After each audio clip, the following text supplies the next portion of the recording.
IMC खुर्पिया के विकास को लेकर धामी का स्पष्ट विजन। नई दिल्ली में एनआईसी ड्यूटी की मॉनिटरिंग बैठक में सीएम धामी वर्चुअली हुए शामिल। नागबाग कच्चा मार्ग अब होगा 10 किलोमीटर का 4 लेन।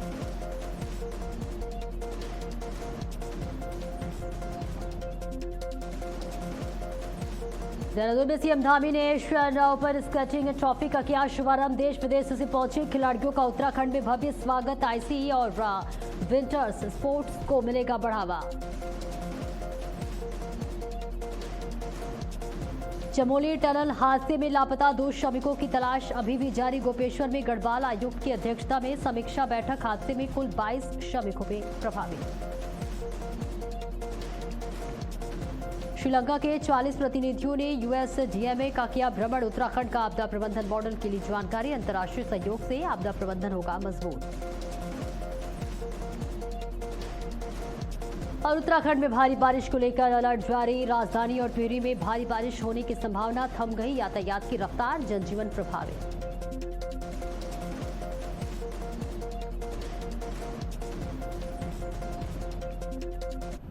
नमस्कार, भारत अपडेट देख रहे हैं आप। मैं हूं आपके साथ सपना दीपक मदेशिया। बुलेटिन का आगाज करेंगे। देहरादून में मुख्यमंत्री पुष्कर सिंह धामी ने नई दिल्ली में आयोजित एनआईसीडीआईटी को शीर्ष मॉनिटरिंग बैठक में वर्चुअल प्रतिभाग किया। उन्होंने आईएमसी खुर्पिया की प्रगति की जानकारी देते हुए कहा कि परियोजना का समयबद्ध और गुणवत्तापूर्ण निर्माण सरकार की प्राथमिकता है। मुख्यमंत्री ने बताया कि 1002 एकड़ भूमि एनयूआईटीएल के कब्जे में है और परियोजना स्थल पर कोई बाधा नहीं है। 20 मार्च 2026 को एपीसी अनुबंध के बाद निर्माण कार्य शुरू हो चुका है और 24.1 किलोमीटर आरओडब्ल्यू क्लियर कर ठेकेदार को उपलब्ध कराया गया है। नागला किच्चा एसएस 44 के 10.7 किलोमीटर 4 लेन और 400/220 केवी उपकेंद्र पर भी काम तेजी के साथ किया जा रहा है, जहां ट्रंक इंफ्रास्ट्रक्चर दिसंबर 2028 तक पूरा करने का लक्ष्य है। तो तस्वीर आप तक साझा कर रहे हैं, जहां समयबद्ध और गुणवत्तापूर्ण निर्माण पर मुख्यमंत्री का ये बड़ा बयान। जहां एनयूआईटीएल के कब्जे में 1000 एकड़ जमीन है। नगला किच्छा मार्ग होगा 10 किलोमीटर का 4 लेन। दिसंबर 2028 तक ट्रंक इंफ्रास्ट्रक्चर पूरा करने का ये बड़ा लक्ष्य रखा गया है। जहां आईएमसी खुर्पिया के विकास को लेकर धामी सरकार सजग है। समयबद्ध और गुणवत्तापूर्ण निर्माण पर मुख्यमंत्री का जोर है।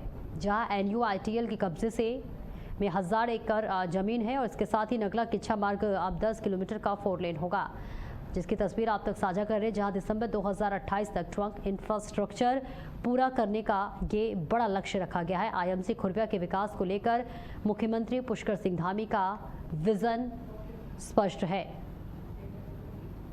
देखिए, देहरादून से ये तस्वीर आप तक साझा कर रहे हैं, जहां नगला किच्छा मार्ग अब 10 किलोमीटर का 4 लेन होगा। ये बड़ी पहल बताई जा रही है। जहां आपको बता दें, मुख्यमंत्री ने बताया है कि 1002 एकड़ भूमि एनयूआईटीएल के कब्जे में है और परियोजना स्थल पर कोई भी बाधा नहीं है। 20 मार्च 2026 को ईपीसी अनुबंध के बाद निर्माण कार्य शुरू हो चुका है और 24.1 किलोमीटर आरओडब्ल्यू क्लियर कर ठेकेदार को उपलब्ध कराया गया है। वहीं नागला किच्छा एसएस 44 के 10.7 किलोमीटर 4 लेन का भी काम तेजी के साथ किया जा रहा है।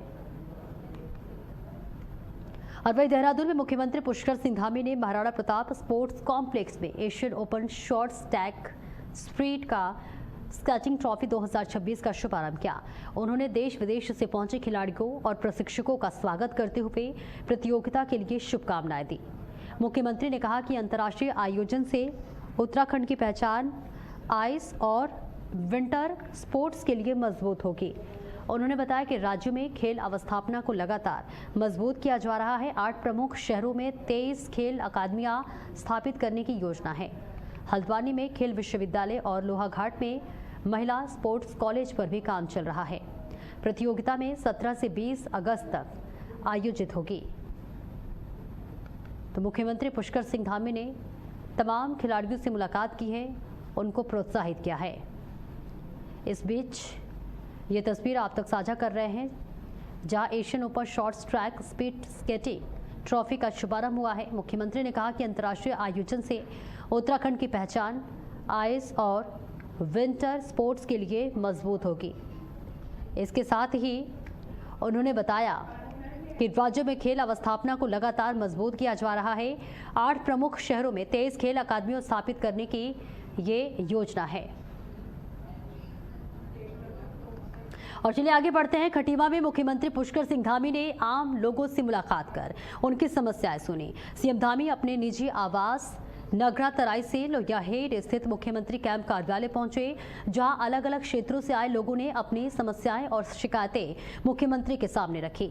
मुख्यमंत्री ने लोगों की समस्याओं को गंभीरता से सुना और उनके जल्द निस्तारण के लिए संबंधित अधिकारियों को जरूरी निर्देश दिए। कुछ समय कैंप कार्यालय में मौजूद रहने के बाद मुख्यमंत्री धामी के देहरादून रवाना होने का कार्यक्रम है, जहां इस दौरान बड़ी संख्या में लोग अपनी समस्याएं लेकर मुख्यमंत्री से मिलने पहुंचे। तो ये तस्वीर आप तक साझा कर रहे हैं, जहां समस्याओं के निस्तारण के लिए मुख्यमंत्री के पास तमाम लोग पहुंचे हुए हैं। और इसके साथ ही साथ खटीमा से देहरादून रवाना होंगे मुख्यमंत्री। तो ये तस्वीर भी लगातार आप तक साझा कर रहे हैं, जहां मुख्यमंत्री सभी की समस्याओं को सुनते हुए नजर आ रहे हैं। समस्याओं के निस्तारण के लिए अधिकारियों को मुख्यमंत्री ने निर्देश दिया। और वहीं मुख्यमंत्री पुष्कर सिंह धामी ने प्रदेशवासियों को नागपंचमी के पावन पर्व की हार्दिक बधाई और शुभकामनाएं दी है। मुख्यमंत्री ने कहा कि नागपंचमी हमारी सनातन संस्कृति, लोक आस्था और प्रकृति के प्रति श्रद्धा का प्रतीक है। इस बीच उन्होंने कहा कि यह पर्व प्रकृति और जीव जंतुओं के प्रति सम्मान का संदेश भी देता है। मुख्यमंत्री ने नाग देवता से प्रदेशवासियों के जीवन में सुख, शांति, समृद्धि और खुशहाली की कामना की है। उन्होंने विश्वास जताया है कि नाग पंचमी का ये पावन पर्व सभी के जीवन में नई ऊर्जा और सकारात्मकता लेकर आएगा। तो नाग पंचमी के इस पावन त्यौहार पर मुख्यमंत्री पुष्कर सिंह धामी ने सभी को बहुत बहुत शुभकामनाएं दी है। इसके साथ ही तमाम बातों का जिक्र करते हुए मुख्यमंत्री नजर आए। और मुख्यमंत्री पुष्कर सिंह धामी ने चमोली की नीति घाटी में तमक नाले में लापता हुए बीआरओ के हवलदार पंकज की तलाश को लेकर अधिकारियों को प्रभावी निर्देश दिए हैं। परिजनों की सोशल मीडिया पर मदद की गुहार का सीएम ने खुद संज्ञान लिया। उन्होंने फोन पर परिजनों से बात कर हर संभव सहायता का भरोसा दिया। सेना, बीआरओ, आईटीबीपी, पुलिस प्रशासन, एनडीआरएफ और एसडीआरएफ की टीमें लगातार सर्च ऑपरेशन में जुटी हुई हैं। मुख्यमंत्री कार्यालय में अभियान की लगातार निगरानी कर रहा है।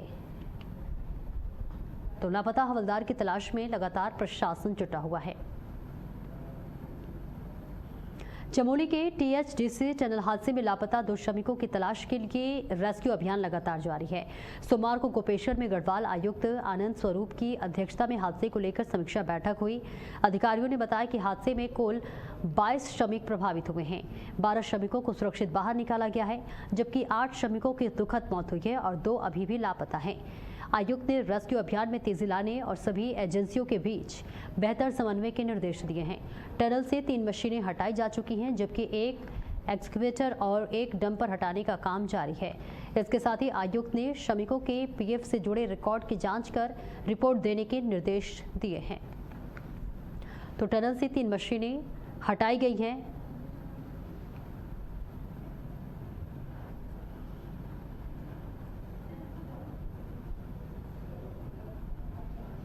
और चमोली के मायापुर पिपलकोटी टनल में लापता लोगों की तलाश के लिए सर्च और रेस्क्यू अभियान लगातार जारी है।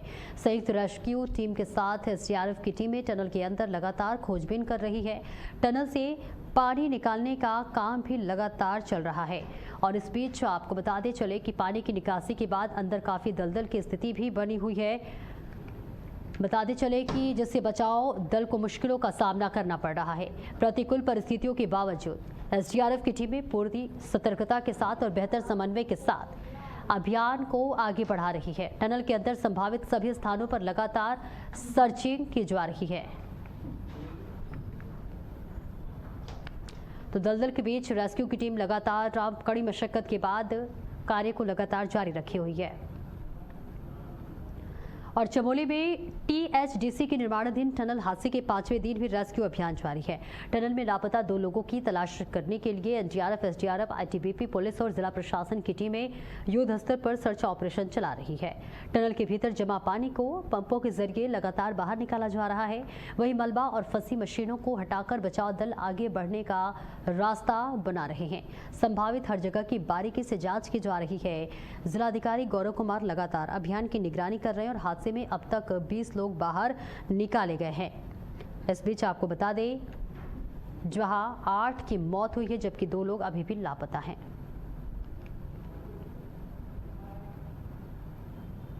चमोली टनल हादसे से जुड़ी खौफनाक आपबीती सामने आई है।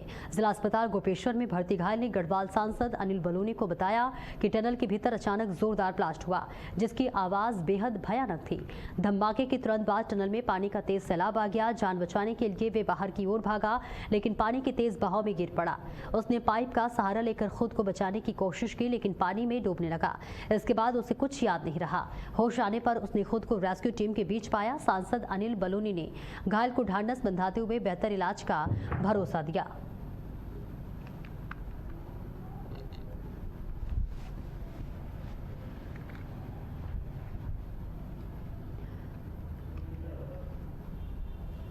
तो जिंदगी और मौत के बीच व्यक्ति खड़ा था। मंगलौर विधानसभा सीट पर 2027 के चुनाव को लेकर सियासी गतिविधियां तेज हो गई हैं। पूर्व कैबिनेट मंत्री और बीजेपी नेता करतार सिंह बढ़ाना ने अपनी दावेदारी को लेकर खुलकर बात की है। उपचुनाव में मामूली अंतर से हार के बाद भी बढ़ाना लगातार क्षेत्र में सक्रिय रहने और जनता से किए विकास के वादों को पूरा कराने का दावा कर रहे हैं। आगामी विधानसभा चुनाव को लेकर बीजेपी की तैयारियां और मंगलौर सीट से टिकट की दावेदारी पर उन्होंने कई अहम मुद्दों पर अपनी बात रखी। भारत अपडेट की संवाददाता आफरीन बानो ने बीजेपी नेता करतार सिंह बढ़ाना से खास बातचीत की। क्या कुछ कहा, आइए आपको सुनवाते हैं।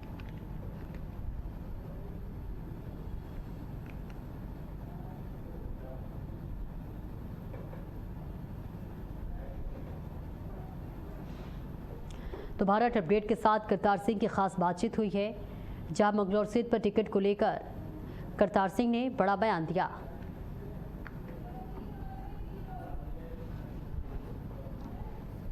पूर्व कैबिनेट मंत्री करतार सिंह बढ़ाना जी मौजूद, उनसे बातचीत करेंगे और जानेंगे कि आखिरकार 2027 का विधानसभा चुनाव कितना अहम है उनके लिए और किस तरीके से तैयारियां चल रही है। जानना चाहेंगे आपसे कि 2027 के विधानसभा चुनाव को लेकर किस तरह से तैयारियां कर रहे हैं। देखिए, आप बुद्धिजीवी है और मैं तो खासकर आप बुद्धिजीवियों को बहुत प्रणाम करता हूँ, सबका सम्मान करता हूँ। और मेरे से ज्यादा आप लोगों को पता है कि चुनाव कैसा है, चुनाव की क्या हालात हैं, क्या होंगे, ये भी आप लोगों को मुझसे ज्यादा पता है। लेकिन मेरे से ही कोई प्रतिकूल कुछ कहलवाना है तो वो मैं बोल दूँ। मैंने सेवा करनी है, मैं कोई ऐसी राजनीति नहीं करता जो अपने हितों के लिए की जाए या लोगों के खिलाफ की राजनीति की जाए, वो मैं करता नहीं हूँ। तो मुझे ज्यादा, जैसे जब मैं शुरू में आया था मैंने बोला था कि मैं अब आपके बीच में रहूंगा, जीत जाऊं तो भी रहूंगा और हार जाऊंगा तो भी रहूंगा।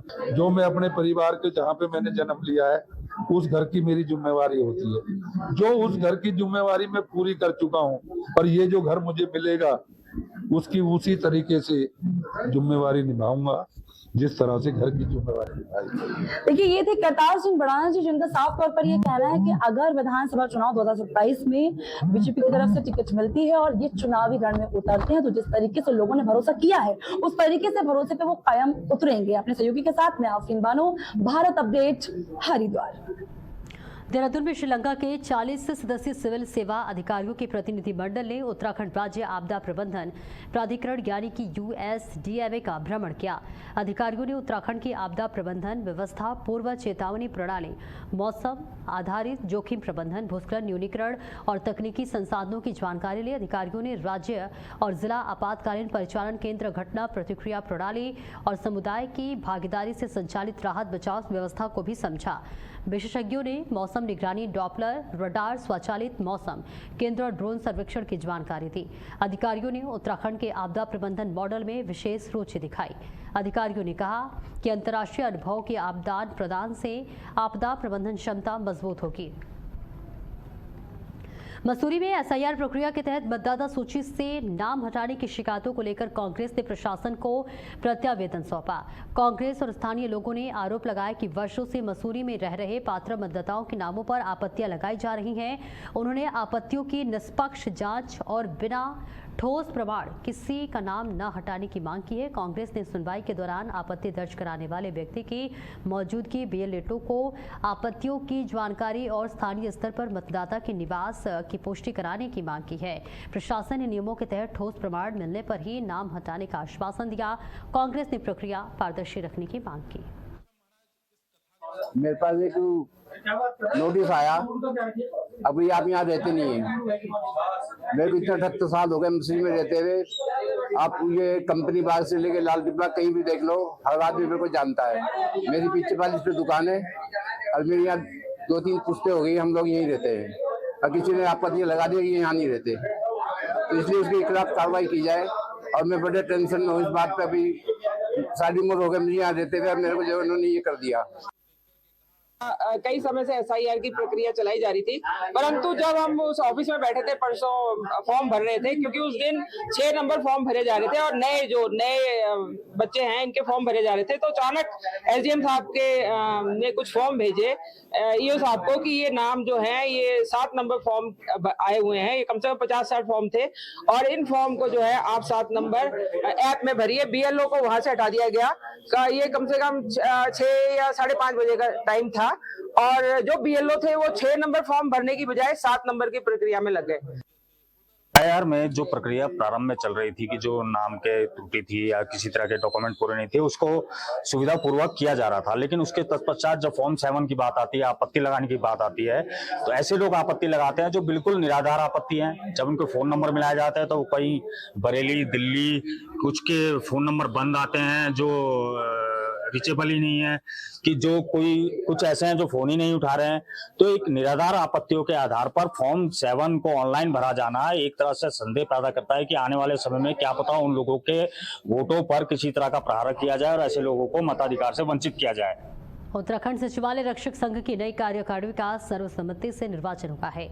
सचिवालय में आयोजित द्विवार्षिक चुनाव में आम सभा ने आगामी 2 वर्षों के लिए नई कार्यकारिणी का चयन किया। विनय पाल सिंह को अध्यक्ष, पूनम को उपाध्यक्ष और दिनेश उनग्याल को महासचिव चुना गया है। वहीं राकेश रयाल और हेमाचंद को संयुक्त सचिव, जबकि मनोज पंवार को कोषाध्यक्ष की जिम्मेदारी दी गई है। इसके अलावा 6 सदस्यों को कार्यकारिणी सदस्य चुना गया। नवनिर्वाचित पदाधिकारियों ने सभी सदस्यों का आभार जताते हुए कर्मचारियों के हित और संगठन की एकजुटता के लिए काम करने का संकल्प लिया। उत्तराखंड में भारी बारिश को लेकर अलर्ट जारी किया गया है। मौसम विभाग के मुताबिक देहरादून और टिहरी में आज भारी से बहुत भारी बारिश होने की संभावना है। वहीं प्रदेश के अन्य जिलों में भी बारिश के साथ गरज चमक का दौर जारी रहने का अनुमान है। राजधानी देहरादून में लगातार हो रही बारिश का असर आम जनजीवन पर साफ दिखाई दे रहा है।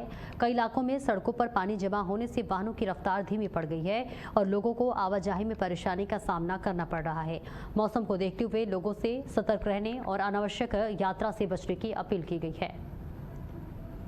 और वहीं रुद्रप्रयाग में नाग पंचमी पर राकोटेश्वर महादेव मंदिर में आस्था चरम पर है, लेकिन इस बीच अलकनंदा नदी का रौद्र रूप भी देखने को मिल रहा है। ऊपरी इलाकों में लगातार बारिश के चलते नदी का जलस्तर बढ़कर खतरे के निशाने के पार पहुंच गया है और पानी भगवान शिव की गुफा के बेहद करीब आ गया है। इसके बावजूद श्रद्धालुओं की आस्था में कोई कमी नहीं आई है। सुबह 4 बजे से ही मंदिर में भक्तों की भीड़ जुटने लगी और श्रद्धालुओं ने भगवान शिव के साथ नाग देवता की पूजा अर्चना की। मंदिर परिसर में हर हर महादेव के जयकारे गूंज रहे हैं। भगवती अलकनंदा विष्णुपदी जो है बहुत अति ही भगवान के चरणों का स्पर्श करने के लिए उतावली हो रही है और गुफा में भगवान शंकर का अभिषेक करना शुरू कर दिया भगवती ने और बड़ा आनंद आ रहा है। और यहाँ पे जो है आज नाग पंचमी के शुभ अवसर पर जो है लोग जो हैं, तमाम श्रद्धालु लोग जो हैं, भक्त लोग जो हैं अपने सुख शांति के लिए नाग नागिन का पूजन करने के लिए पहुंचे हैं और नाग नागिन का यहाँ पे पूजन करने के बाद भगवान शंकर को अर्पण करके गंगा में जो है प्रभावित किया जाता है नाग नागिन को। इस प्रकार की यहाँ की जो है शास्त्रीय मान्यता है ये। और इस क्षेत्र में जो है लगभग संपूर्ण सभी लोग यहाँ कोटेश्वर में इस प्रकार का कार्य करने के लिए आते हैं।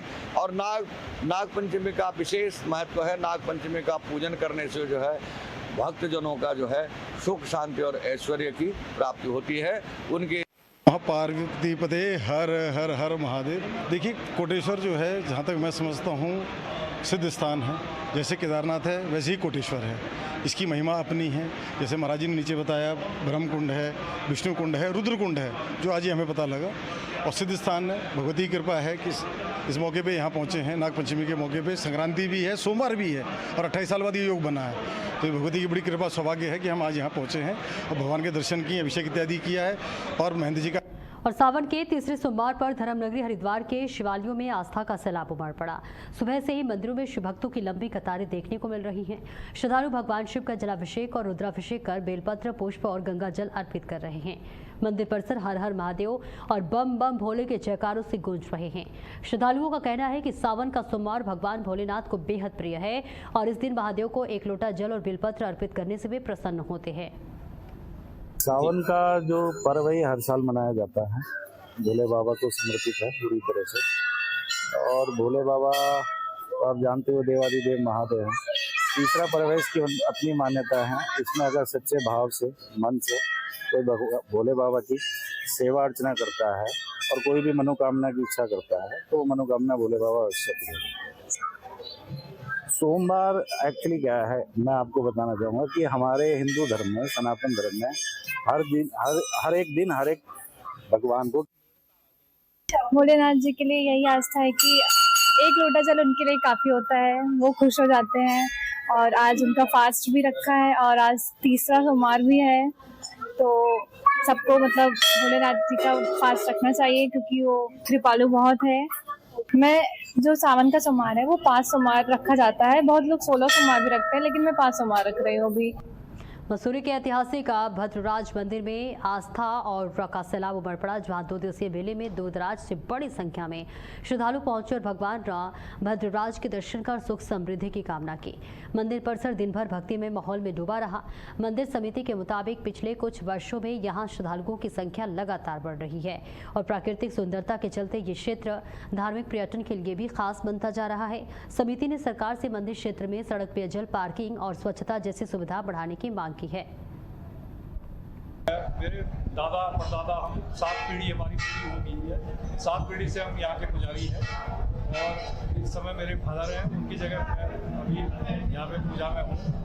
और इस देवता की बहुत मान्यता है क्योंकि इस पूरे क्षेत्र के लिए जो है ये देवता एक इस तरीके से है कि पूरा इस सारे क्षेत्र की रक्षा करने वाला और सभी खुशियों को देने वाला, सभी इस मनोकामना को सबकी पूरी करने वाला ये देवता बहुत ही उत्तम और बहुत पवित्र देवता है। यहाँ पे सिर्फ जो है दूध, घी, मक्खन और दूध से बनी हुई जो भी वस्तुएं हैं, फल आदि वो यहाँ पे चढ़ते हैं और इस देवता की बहुत बड़ी मान्यता है, पवित्रता है। इसलिए यहाँ पे लोग दूर दूर से आते हैं और निश्चित रूप से पिछले 5-7 वर्षों से भद्रराज देवता की असीम कृपा से और भद्रराज मंदिर के सहयोग से हमको ऐसा लग रहा है कि अब इस देवता के दर्शन के लिए रोज कभी 100 लोग, कभी 200 लोग, और संडे में तो जो संक्रांत होती है देवता की हर महीने, संक्रांत में तो संख्या 1000-1500 तक पहुंच रही है। मैं कह सकता हूं इस प्रकार की एक्टिविटीज से, गतिविधि से निश्चित रूप से जो बड़ी बात क्षेत्र के लोगों को फायदा हो रहा है, तो क्षेत्र के नौजवान लोगों को रोजगार मिल रहा है। आप दूधली से आकर के देख रहे होंगे तमाम छोटे छोटे स्टॉल के रूप में इस क्षेत्र के हमारे भाई है, बेरोजगार है, उनको कहीं ना कहीं काम मिल रहा है। मैं कह सकता हूं कि उत्तराखंड में जहां भी मंदिरों का निर्माण हुआ है, मंदिरों के निर्माण से निश्चित रूप से यहाँ के नौजवानों को रोजगार मिल रहा है। और इस पूरे क्षेत्र में जौनपुर से लेकर टिहरी से लेकर देहरादून तक का जो क्षेत्र है, इस पूरे क्षेत्र से जहाँ से लोग आ रहे हैं। और पिथौरागढ़ के मुनाकोट ब्लॉक के पास जाख पंदगांव में मलबा आने से एक मकान का ग्राउंड फ्लोर क्षतिग्रस्त हो गया। हादसे के दौरान मकान के अंदर एक गाय और उसका बछड़ा फंस गए। सूचना मिलते ही एसडीआरएफ की टीम मौके पर पहुंची और रात सावधानी पूर्वक राहत एवं बचाव अभियान शुरू किया। टीम ने मलबा हटाकर काफी मशक्कत के बाद दोनों बेजुबान पशुओं को सुरक्षित बाहर निकाल लिया। रेस्क्यू के बाद गाय और बछड़े को सुरक्षित देखकर ग्रामीणों ने राहत की सांस ली। लक्सर पुलिस ने खून के अवैध कारोबार का बड़ा खुलासा करते हुए बिना अनुमति चल रहे ब्लड डोनेशन कैंप का भंडाफोड़ किया है।